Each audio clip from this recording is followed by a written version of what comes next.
प्यारे बच्चों, आज हम पढ़ने जा रहे हैं क्रिया के बारे में। क्रिया को ही इंग्लिश में हम वर्ब कहते हैं। चलिए आगे देखते हैं। यहाँ कुछ चित्र बने हुए हैं, इनको ध्यान से देखिए चित्रों को। उपरोक्त चित्रों में हम देख सकते हैं कि बालक, माँ, बंदर तथा बस द्वारा क्रमशः लिखने, खाना पकाने, उछलने कूदने तथा चलने का कार्य किया जा रहा है। अतः हम कह सकते हैं कि लिखना, पकाना, उछलना कूदना तथा चलना शब्द किसी न किसी कार्य का बोध करा रहे हैं। बोध करा रहे हैं मतलब ज्ञान करा रहे हैं। ये क्रिया शब्द कहलाते हैं। बच्चों, सरल भाषा में मैं बताऊं तो जब भी हम कोई काम करते हैं तो वो काम जो करते हैं वो क्रिया कहलाता है।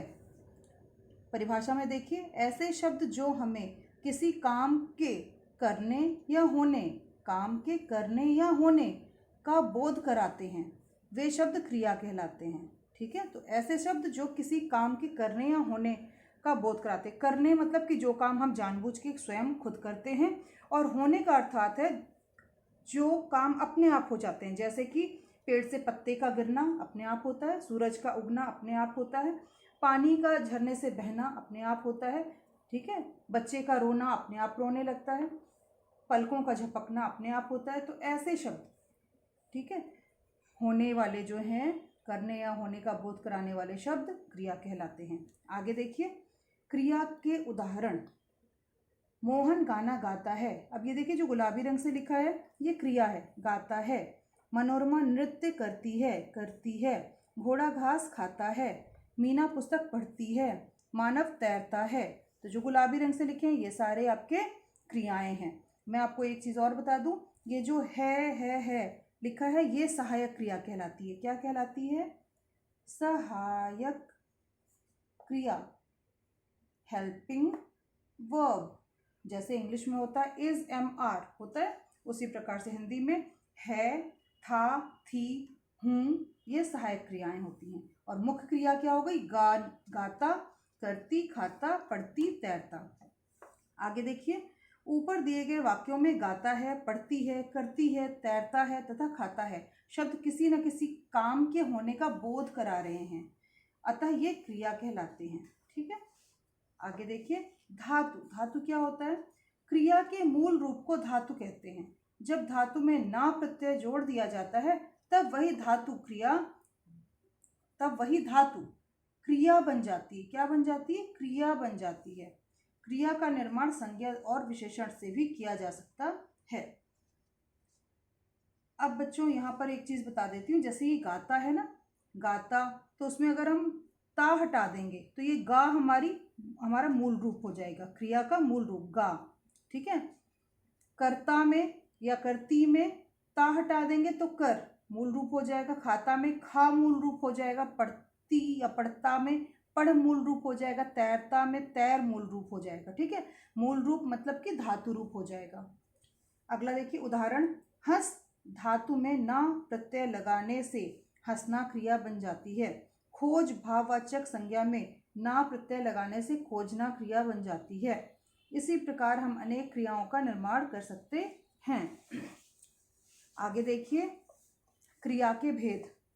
क्रिया के भेदों को दो प्रकार से समझा जा सकता है, कर्म के आधार पर और संरचना के आधार पर। तो कर्म के आधार पर देखते हैं हम। कर्म के आधार पर क्रिया के मुख्यतः दो भेद होते हैं। पहला है अकर्मक क्रिया और दूसरा है सकर्मक क्रिया। नाम से ही पता चल रहा होगा, अकर्मक जिसमें कि कर्म ना हो, ठीक है, कर्म का अभाव हो, और ये कर्म के साथ। अब बच्चों आपको ये समझना जरूरी है कि कर्म क्या होता है। कर्म होता है ऑब्जेक्ट। जब आपने इंग्लिश में पढ़ा होगा तो ऑब्जेक्ट, सब्जेक्ट जो काम करता है वो हो गया सब्जेक्ट, है ना, जिसके द्वारा काम किया जाता है। ऑब्जेक्ट जो बीच में आता है, ठीक है, वो हो गया ऑब्जेक्ट। अभी और उदाहरणों से बताती हूँ आपको। अकर्मक क्रिया के बारे में देखते हैं। अकर्मक का अर्थ होता है कर्म के बिना, अतः जिस क्रिया का फल कर्म पर ना पड़कर कर्ता पर ही पड़ता है वह क्रिया अकर्मक क्रिया कहलाती है। इस क्रिया में कर्म का अभाव, अभाव मतलब नहीं होता है, अभाव होता है। जैसे चिड़िया उड़ती है, अब यहाँ पर चिड़िया क्या हो गई, कर्ता, उड़ती है क्या हो गया, ये हो गई क्रिया। ठीक है, दो ही चीज़ें हैं यहाँ पर, कर्ता और क्रिया। इस वाक्य में उड़ने का फल चिड़िया पर ही पड़ रहा है, इसलिए उड़ती है अकर्मक क्रिया है।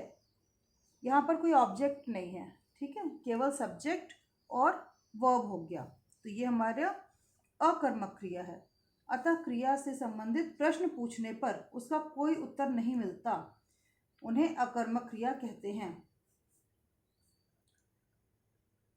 अगला है अकर्मक क्रिया के उदाहरण। मोहित दौड़ता है, ठीक है, छिपकली रेंगती है, पूजा नाचती है। देखो, दौड़ता है क्रिया, रेंगती है क्रिया, नाचती है क्रिया। मेघनाथ हंसता है क्रिया। रावण लड़ता है क्रिया। और आगे जो है वो हमारे हो गए कर्ता, काम को करने वाले। तो जहाँ कर्ता और क्रिया ही होते हैं मात्र, वो होती है अकर्मक क्रिया।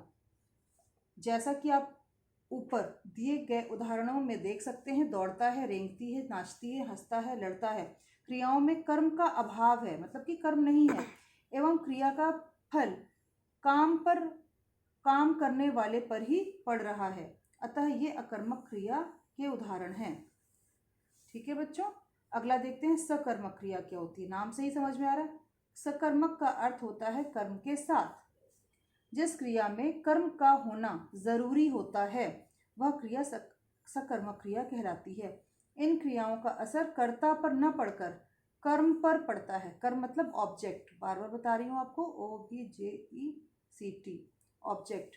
जैसे संचित पानी पीता है, इसमें पीता है क्रिया का फल कर्ता पर न पड़कर पानी, ये पानी क्या हो गया, यहाँ पर ऑब्जेक्ट हो गया, ऑब्जेक्ट। ठीक है, और ये हमारा कर्ता है।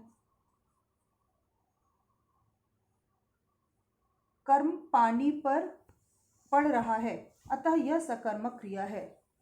सकर्मक क्रिया के कुछ उदाहरण देखिए। नीलेश फल खाता है, ठीक है, तो ये जो फल है ये हमारा ऑब्जेक्ट हो गया। सुदर्शन गाड़ी चलाता है, गाड़ी ऑब्जेक्ट हो गया। माँ सब्जी बनाती हैं, सब्जी हमारा ऑब्जेक्ट हो गया। अब नीलेश फल खाता है में कर्ता हो गया नीलेश, फल क्या हो गया, कर्म हो गया, खाता है क्रिया हो गई। और माँ सब्जी बनाती है में माँ करता है, सब्जी कर्म है, और बनाती हैं क्रिया है। ठीक है, तो इस प्रकार से सकर्मक क्रिया जो है उसमें कर्म उपस्थित होता है, अकर्मक क्रिया में कर्म नहीं होता है, कर्म का अभाव होता है। तो बच्चों, इस प्रकार से आज हमने क्रिया के बारे में जानकारी हासिल की। आज के लिए बस इतना ही, धन्यवाद।